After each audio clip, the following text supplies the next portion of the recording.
이든지 여러분 몇 년 되셨습니까? 뭐 어떤 분은 10 년, 어떤 분은 20 년, 여기는 모태신앙도 있을 줄 믿습니다. 참 다양해요. 그런데 신앙은요, 연수와 비례합니다. 비례하는데 신앙은 연수와 비례해요. 비례하는데 정비례하느냐, 반비례하느냐로 갈라집니다. 사실은 정비례가 정상이지요. 신앙은 생명이 있어서 시간이 흘수록 굳건해지고 자라야 하고 신앙생활은 잘 해야 합니다. 이게 정비례죠. 예, 연수가 이렇게 시간이 흐를수록 더 자라는 것이지요. 이게 정상입니다. 그러나 여러분, 우리 육신들을 생각해 보십시오. 나이를 먹을수록 육체의 유연성은 약해지고 떨어지고요. 마음은요, 되게 굳어져요. 네, 마음은 쉽게 굳어집니다. 이게 우리 보통 사람들의 삶 속에서 그래서 자꾸 나이가 먹을수록 아, 노인네가 됐지요. 어른이 돼야 되는데 노인네가 됩니다. 자꾸 그래요. 그래서 신앙의 정비례는 사실은 정상인데, 이게 연수가 길면서 신앙이 잘해야 되고 자라야 되는 게 정상인데, 사실은 자연의 이치를 거스르는 겁니다. 거스르는 거예요. 그래서 신앙의 정비례가 만만치가 않습니다. 반면에 신앙과 연수가 반비례하는 분들도 있습니다. 신앙생활을 오래 했는데 독단적으로 되거나 자기만이 잘 믿는다고 생각하거나 말과 삶이 동떨어지거나 다양한 종교인의 형태를 띱니다. 은혜를 잃어버린 지 오래된 교회에서 흔히 나타나는 모습이기도 합니다. 저는 우리 교회가 신앙의 연수가 자라면서 그 이 연수가 늘어가면서 우리의 신앙생활도 잘 했으면 좋겠습니다. 저 자신에게도 마찬가지입니다. 저는 모태신앙인데요. 예수 믿은 지 꽤 오래됐지요. 근데 예수 믿어서 신앙의 연수의 만큼 나는 그대로 하고 있는가, 살아내고 있는가 생각해 봅니다. 만만치 않아요. 거스르는 거기 때문에요. 저도 이런 모습이 있을까봐 늘 노심초사하고 늘 엎드리는 일을 할 수밖에 없습니다. 오늘 사도행전을 보면서 바울은 참 행복한 분이라는 생각이 들었습니다. 가는 곳마다 고난도 많았고 핍박도 당했지만 함께 성장하는 분들이 계셨습니다. 바울과 함께 신앙생활을 바울 곁에 늘 지켜주는, 함께 성장하면서 지켜주는 좋은 분들이 곁에 있었습니다. 그래서 바울은 신앙과 연수가 정비례하는 분입니다. 신앙의 영수가 늘어나면서 내적으로 외적으로 성장하는 것을 보게 됩니다. 또한 그와 함께하는 분들도 같은 신앙의 연수가 길어가면서 그런 바울과 같은 비슷한 모습을 띠는 것을 보게 됩니다. 선물 같은 부부에게, 또 오늘 본문에 보면 아볼로가 등장하는 아볼로에게 신앙의 정비례하는 모습을 발견할 수 있기 때문입니다. 우리는 신앙과 연수의 정비례와 반비례 사이에 늘 서 있습니다. 나는 지금 정비례의 방향으로 신앙생활을 잘하고 있는지, 아니면 반비례하고 있는지 오늘 말씀을 통해서 확인했으면 좋겠습니다. 신앙과 연수가 정비례하는 분에게 나타나는 첫 번째는요, 하나님과의 약속을 지키고 하나님의 뜻에 맡긴다는 겁니다.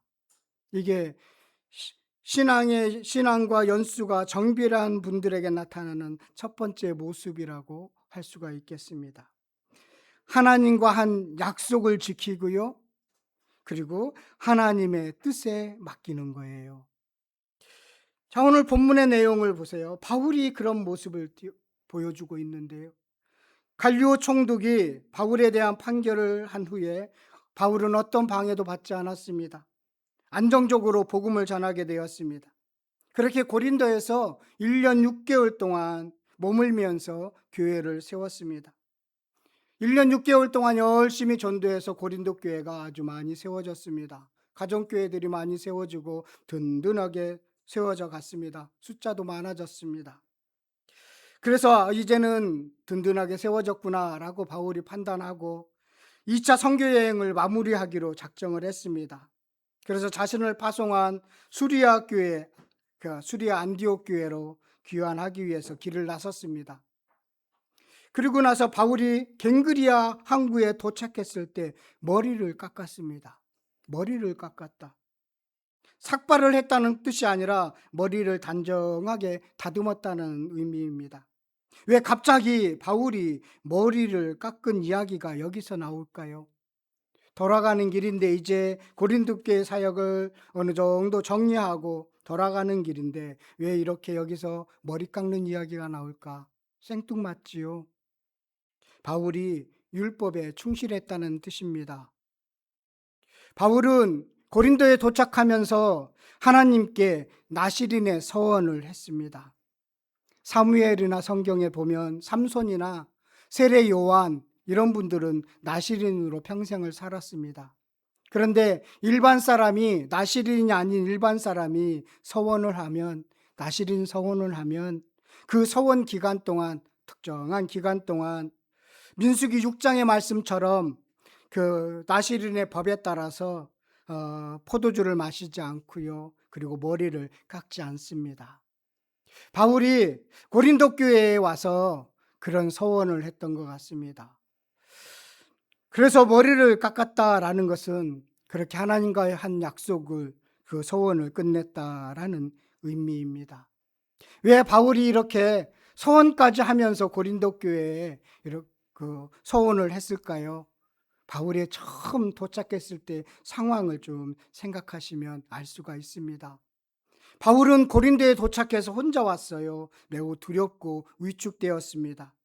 말씀을 전할 수 있는 어떤 여건이 조성이 안 됐습니다. 침묵하고 있었습니다. 그래서 하나님이 야 말씀 전해라 라고 할 정도로 그렇게 위축되었습니다. 아마도 고린도 교회에 머무는 동안 하나님의 뜻대로 나시인으로 살겠다고 특별히 하나님께 서원한 것으로 보이는 것이죠. 그래서 고린도에 머무는 동안 그렇게 나시인으로 잘 약속을 지키고 나서 고린도에서 갱그리아는 한 10km 정도 떨어졌거든요. 거기 항구에 와서 머리를 이렇게 다듬었다라는 것입니다. 왜 이 이야기를 제가 지금 하느냐면 여기에서 우리가 보여주는 의미가 무엇이냐면 신앙과 연수하고 무슨 의미가 있는가라고 생각이 들 수도 있겠지만 신앙과 연수가 정비례하는 분들은 하나님과 한 약속을 지킨다는 것입니다. 아주 사소한 약속이라도 할지라도 잊지 않고 지킨다는 것입니다.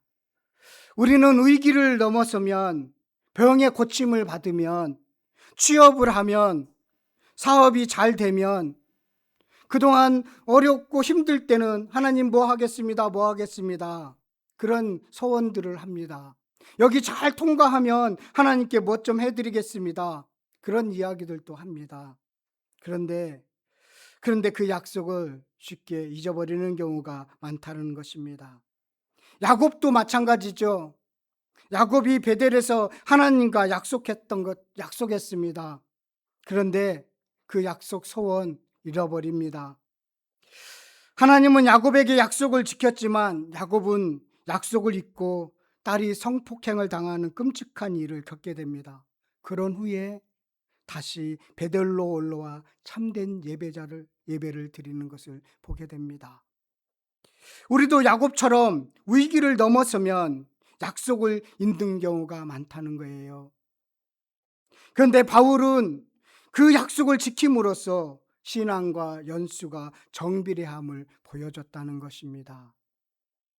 그래서 신앙의 연수가 길어진다는 것, 그리고 자라난다는 것, 잘한다는 것은 바로 사소한 하나님과의 약속을 잘 지켜낸다는 것이지요.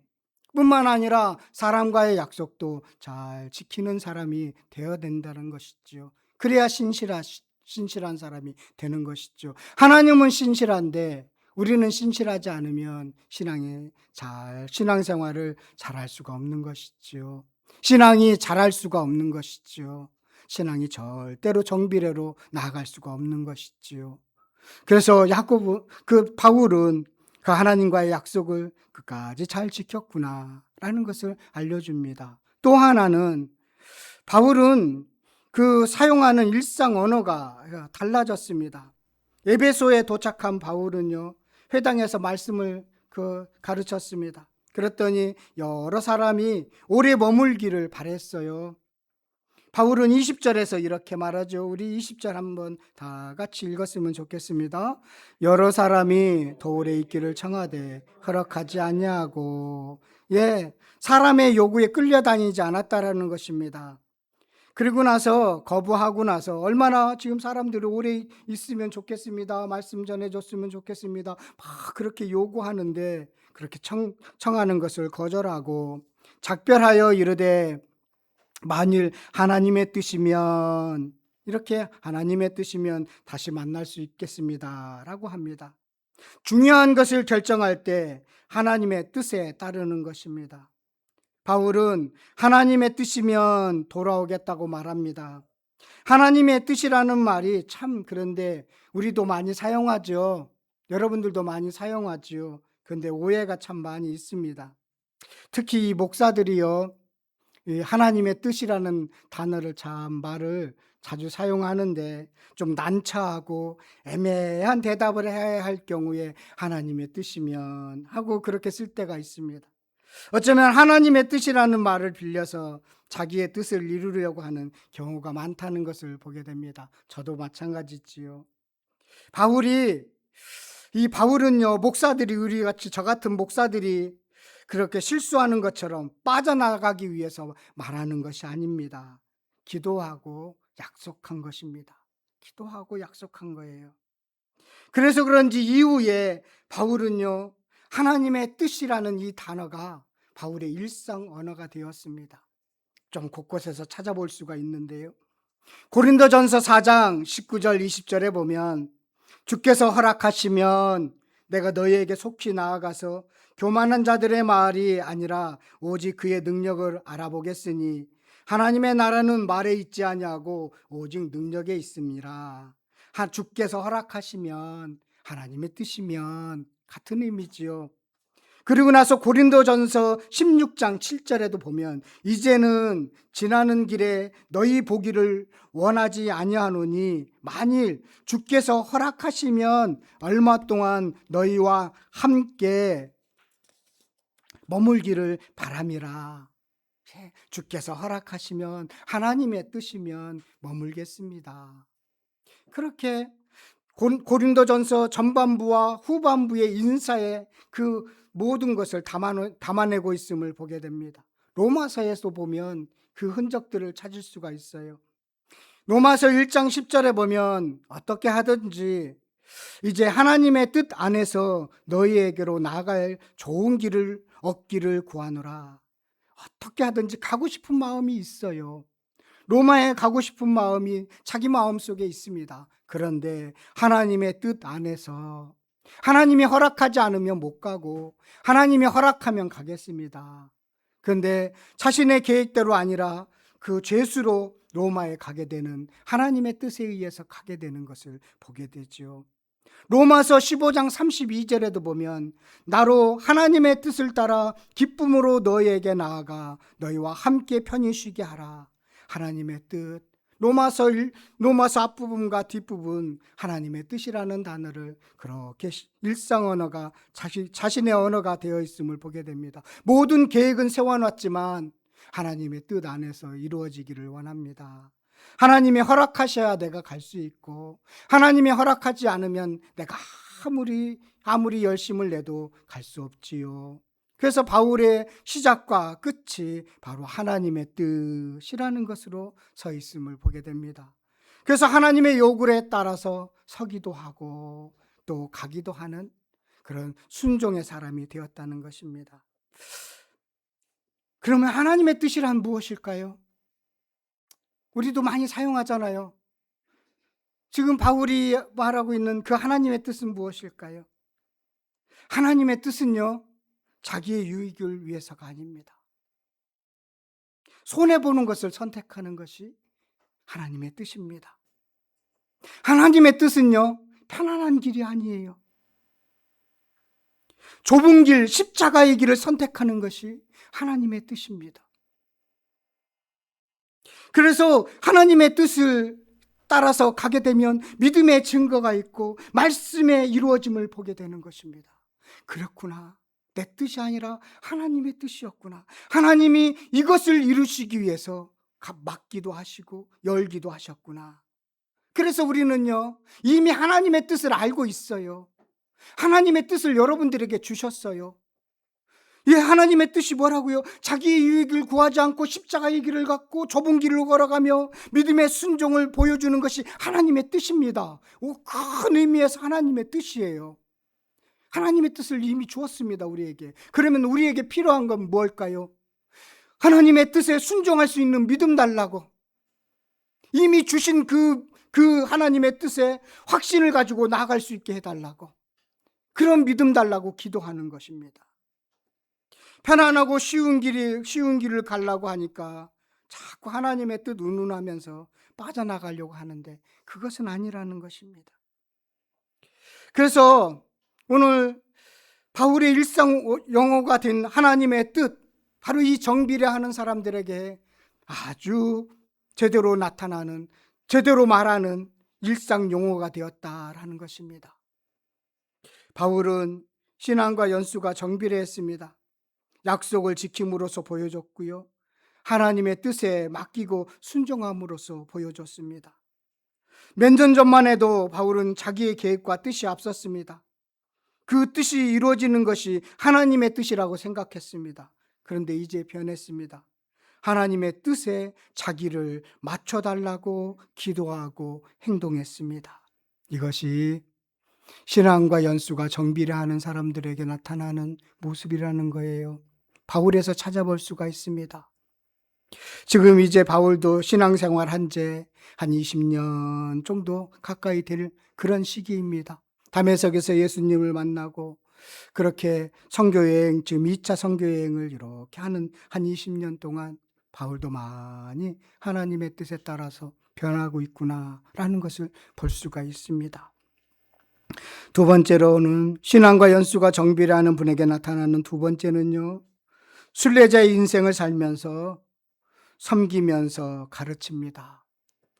한번 따라했으면 좋겠습니다. 순례자의 인생을 살면서 섬기면서 가르칩니다. 하나님이 바울에게 선물 같은 부부를 만나게 하셨습니다.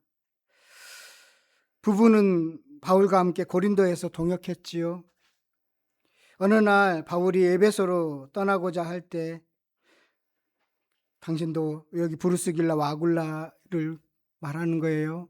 그 부부에게 내가 지금 이제 여기 고린도 사역을 정리하고 에베소로 들렸다가 본국으로 예루살렘 교회 가고 내가 나를 파송한 교회 안디옥 교회로 가서 그렇게 하려고 하는데 같이 가겠소? 어느 날 그렇게 물었을 것입니다. 그런데요, 거기에 어떤 기도했다는 얘기도 없어요. 그냥 말없이 따라 나섰습니다. 말없이 따라 나섰어요. 그렇게 말없이 따라 나선 건 뭘까요? 이 부부는 주님의 음성에 따라 걷는 자였기 때문에 그래서 순종할 수 있었던 것이지요. 여기 사업 괜찮은데 나 조금 더 있을게요. 그러지 않고 말없이 따라 나섰음을 보게 됩니다. 그래서 이 바울은 에베소에서 잠시 머물다가 이 부부에게 거기 머물러 있으라고 부탁을 해요. 그게 19절에 이렇게 나와요. 에베소에 와서 그들을 거기 머물게 하고 그들이 바로 브루스길라와 아굴라 부부를 가리킵니다. 자기의 빈자리를 좀 채워달라고 자기의 빈자리를 맡겼습니다. 참 어떤 부부길래 이 브루스길라와 아굴라는 우리 많은 분들이 닮기를 원하는 그런 부부상이기도 합니다. 근데 만만치 않아요. 쉽게 브루스길라와 아굴라처럼 우리도 그렇게 되기를 원합니다. 쉽게 기도하지 마세요. 쉽지 않습니다. 쉽지 않아요. 한번 보세요. 이 부부는요, 거처도 옮겨 다니고, 가게도 좁고, 어떻게 이렇게 떠날 수 있는가? 어떻게 이렇게 떠날 수 있는가? 먼저는 이 부부가요, 믿음 안에서 한 팀이 되었기에 가능합니다. 금술도 좋지만 믿음 안에서 한 팀이 되어야 합니다.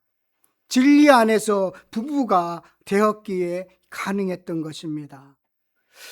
구약 성경을 보면 하나님께서 고레스 칙령을 내려서 예루살렘으로 돌아가라 라고 명령을 내렸는데요. 70년 바벨론 포로 생활을 끝내고 이제 고향으로 들어갈 수 있는 기회가 생겼는데요. 많은 분들이 안 가요. 특별히 여자분들이 쫓아가지 않았습니다.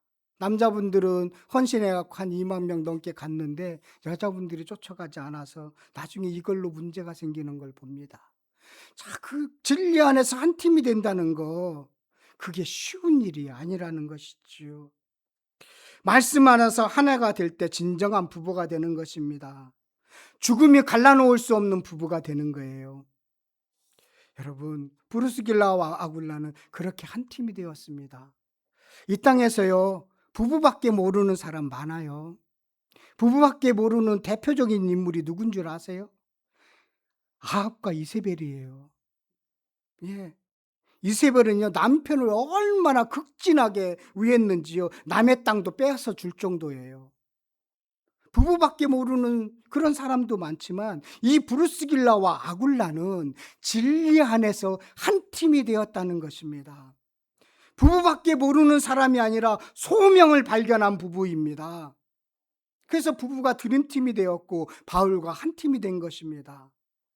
이것이 바로 신앙과 연수가 정비라는 사람의 모습에서 나오는 것이지요. 또 여기 이것으로 머물지 않아요. 부부는요, 가는 곳마다 자신의 집을 교회로 사용했습니다. 에베소에서 처음 시작한 교회는 바로 이 부부의 집이었습니다.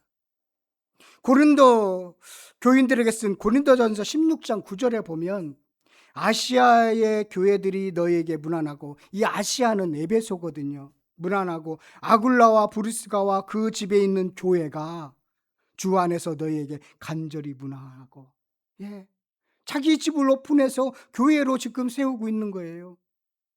그리고 나서 글라우디아 황제가 죽고 나서 이제 로마로 돌아가게 되었습니다. 로마로 돌아가서 어떻게 한 줄 아세요? 로마서 16장 3절 5절에 보면 로마에 돌아가서 로마 교회를 세우는 것입니다. 이사를 갔는데 거기에서도 교회를 세우는 것을 보게 됩니다.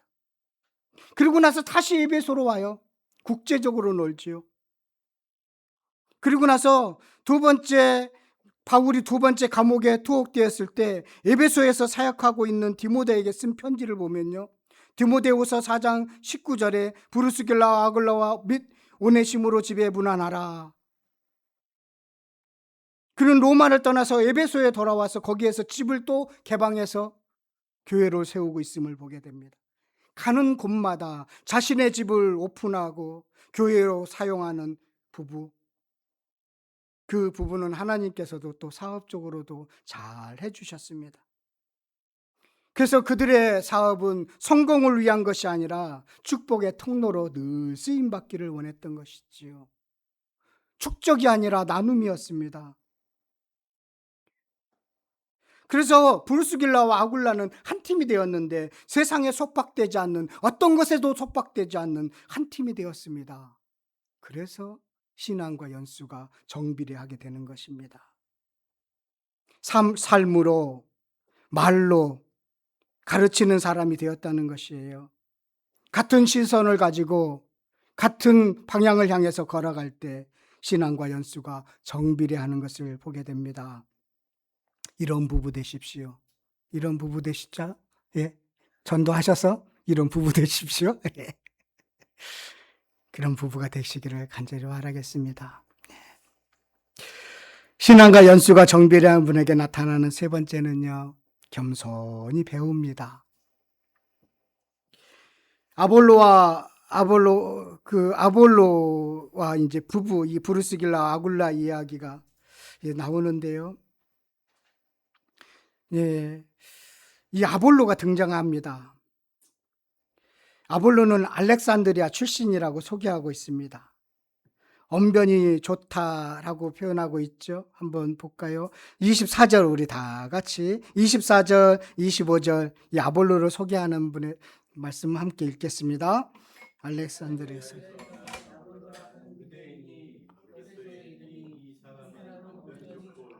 성경에 능통한 자라.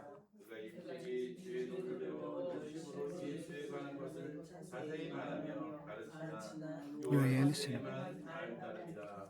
예, 이 알렉산더 출신이라는 것은요, 여기가 유대인들이 많이 살았고 또 도서관도 있고 그리고 헬러로 번역한 70인역도 있고 아무튼 알렉산더 출신이다 그러면 또 똑똑한다라는 사람인데 여기에다가 언변이 좋다는 것은 철학과 수사학을 공부했다는 것입니다. 말하는 법을 배웠다는 거예요. 저는 때때부때 하는데 아볼로는 말을 아주 잘했다는 겁니다. 예, 언변이 좋다는 거예요. 그리고 성경에 능통했다는 것은 어려서부터 유대인의 집에서 성경을 배웠다는 것입니다. 그리고 나서 요한의 세례밖에 모른다라고 했는데 요한의 세례 요한의 제자로부터 예수님을 알게 된 것으로 보게 됩니다. 그런 완벽한 사람이에요. 네, 현실적으로 능력도 갖췄고요.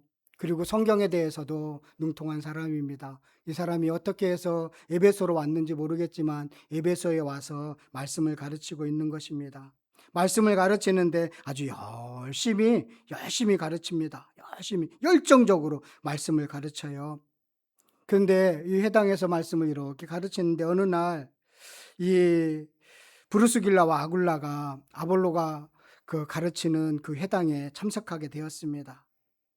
회개하라 천국이 가까워졌다라는 요한의 메시지를 풀어서 설명하는데 너무나 탁월했습니다. 자기들이 듣기에도 참 잘한다라는 생각이 들었습니다. 그를 통해서 이제 예수에 관한 말씀도 이렇게 말하지만 뭔가가 조금 하나가 부족한 것 같아요. 그래서 이 브루스길라와 아굴라, 예. 아볼로, 이 아씨가 문제예요. 그렇죠? 예. 아굴라, 아볼로, 예. 제가 여기서 잠깐 헷갈렸어요. 예. 쭉 들어보니까 예수님에 대해서 말하고 있지만 뭔가 좀 부족하다 생각이 들어서 조용히 집으로 자신을 초대합니다. 아볼로 선생님, 우리 집에 오시면 식사 좀 대접하겠습니다. 그렇게 초대했던 것으로 보여요. 그리고 나서 어떻게 하죠? 자, 26절 한번 다 같이 함께 읽겠습니다. 그가 해당해서 담대히 말하기 시작하시 브루스길라 아굴라가 듣고 데려다가 하나님의 도를 더 정확하게 풀어 이르더라. 예. 자, 아주 여기서 중요한데요. 예. 그냥 당신 그 자리에서 당신 틀렸어 이러지 않고 조용히 자기 집에 초대해서 그리고 성경을 가르치려고 초대한 것도 아니고 식사 대접이든 어떤 형태로든 초대했을 것 같아요. 초대를 해서 말씀을 가르치는데 아볼로에게 조금 부족한 게 뭐냐면 성경에서 관통해서 흐르는 구속사적으로 예수님의 죽으심과 부활하심을 풀어내 주는 거예요. 네. 구속사적으로 성경을 싹 풀어주는 거예요. 그것은요 1년 6개월 동안 바울에게 배운 겁니다. 함께 동역하면서 배운 거예요. 바울이 깨달은 거죠. 바울은 구약에 능통한 사람이었습니다. 그 구약의 모든 예언이 예수 그리스도로 완성된다는 것을 그는 깨달았고 알게 되었습니다. 그것을 브루스길라와 아굴라에게 가르쳤는데 그것을 아볼로에게 가르치는 거예요. 구속사적으로 성경을 관통해서 꿰뚫어서 설명해 주는 것입니다. 그래서 제자가 되어서 굳건하게 세워주는 것입니다. 예, 구슬도 깨어야 보배가 된다고 그러잖아요. 깨워준 거예요. 맞춰준 거예요. 요 뜨문뜨문 알고 있는 것을 하나로 쫙 깨어서 알려준 겁니다. 목사들에게 늘 갖고 있는 사명이죠. 알려줘야 되죠. 그것을 했다는 겁니다. 그런데 여기서 중요한 것은요, 겸손과 배려입니다. 신앙생활과 연수와 그 정비례하기 위해서는 이게 참 필요해요. 겸손과 배려예요. 여러분, 이 부부는 노동자예요. 천막 짓는 노동자입니다. 아볼로는요, 학자예요. 많이 배운 사람입니다. 그런데 아볼로는 겸손하게 듣고 배웠습니다. 듣고 배웠어요. 그리고 이 부부는 아볼로를 가르치는 것으로 끝내지 않고 길을 열어주었습니다. 그리고 다른 사람들에게 창피하지 않도록 조용히 불러서 자기 집으로 불러서 조용히 가르치는 배려심도 이 부부에게 담겨져 있죠. 그리고 나서 그 아볼로가 고린도의 교회에 가고 싶다니까 그렇게 추천서를 써서 고린도에서 사역할 수 있도록 세워주는 것을 보게 됩니다. 이 배려와 겸손이 신앙의 정비례하는 분들에게 배어 있어야 된다는 거예요. 배어 있어야 된다는 겁니다. 우리가 조금 안다고 할 때 조심해야 합니다. 조금 뭔가 된다고 했을 때 조심해야 돼요. 그때 쉽게 교만해지거든요. 그때 쉽게 실수하거든요. 겸손하지 못하거든요. 아볼로 겸손한 분입니다. 바울이요 아볼로를, 우리는 아볼로 그러면 조금 부정적인 시각이 있죠. 아볼로파, 고린도 교회 아볼로파라고 그렇게 생겨서 아볼로를 부정적으로 좀 생각하는 경향이 있는데 그렇지 않아요. 바울이요 아볼로를 같은 레벨로 세우고 있음을 보게 되면 나는 씹었고 아볼로는 물을 주었고 자라게 하시는 예수 그리스도다라고 할 정도로 아볼로와 같은 급으로 바울은 보고 있어요. 그만큼 훌륭한 분이에요. 겸손한 분이에요. 고린도 교인들이 문제였죠. 그래서 그만두고 다시 에베소로 와요.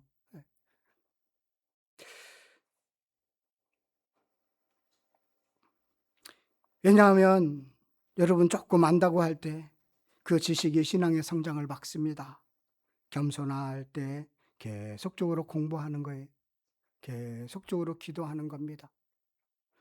그래야만이 신앙과 영수가 전비례할 수가 있는 겁니다.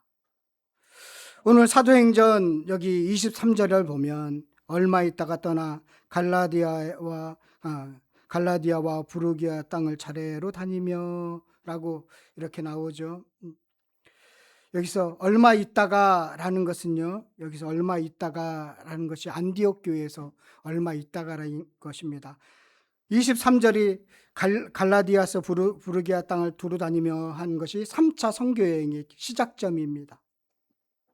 1차 선교여행은 유대에서 이방인으로 넘어가는 것이었고요. 2차는 아시아에서 유럽으로 넘어갔고 3차는 전도에서 이제는 양육으로 넘어가는 것입니다. 제자를 굳건하게 세우는 겁니다. 양육이 목적입니다. 그 양육이 어떻게 해서 이루어지느냐가 바로 그 예가 브루스길라와 아볼로와 그 예를 보여주고 있는 것입니다. 양육이라는 것은 굳게 세우는 것은 겸손과 배려가 있을 때 가능하다라는 것입니다. 그래야만이 제자 공동체로 나아갈 수 있게 된다라는 것이지요. 예수만 보고 살아갈 수 있게 된다라는 것입니다. 저는 오늘 이 말씀을 이렇게 준비하면서 내 신앙이 지금 정비례하는가 좀 살펴보는 시간을 가졌습니다. 오늘 바울에서 나타나는 정비례하는 모습 뭐지요? 약속을 지키고 하나님의 뜻에 맡기는 겁니다. 브루스길라와 아굴라에서 나타나는 정비례하는 모습 바로 순례자로 사는 것입니다. 네, 정처 없이 나그네처럼 사는 것 같아요. 그러면서 자신의 집을 오픈하고 가르치는 일을 하는 것이 신앙의 정비례하는 모습이다. 마지막으로 신앙과 연수가 정비례하는 것은 무엇이죠? 배려와 겸손이 있어야 된다. 그렇다면 우리의 신앙이 연수가 길을수록 그럼 어떻게 해야 되는가? 바로 이 모습이 드러나야 된다가 볼 수가 있겠습니다. 저와 여러분들의 신앙생활 속에 이 모습들이 고스란히 담겨져서 여러분들이 앞으로 더 신앙생활 열심히 할수록 나이가 늘어갈수록 노인네가 아니라 어른이 되시기를 바라겠습니다.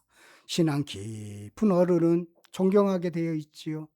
저도 그랬으면 좋겠습니다. 신앙이 깊은 어른이 되기를 간절히 바라봅니다.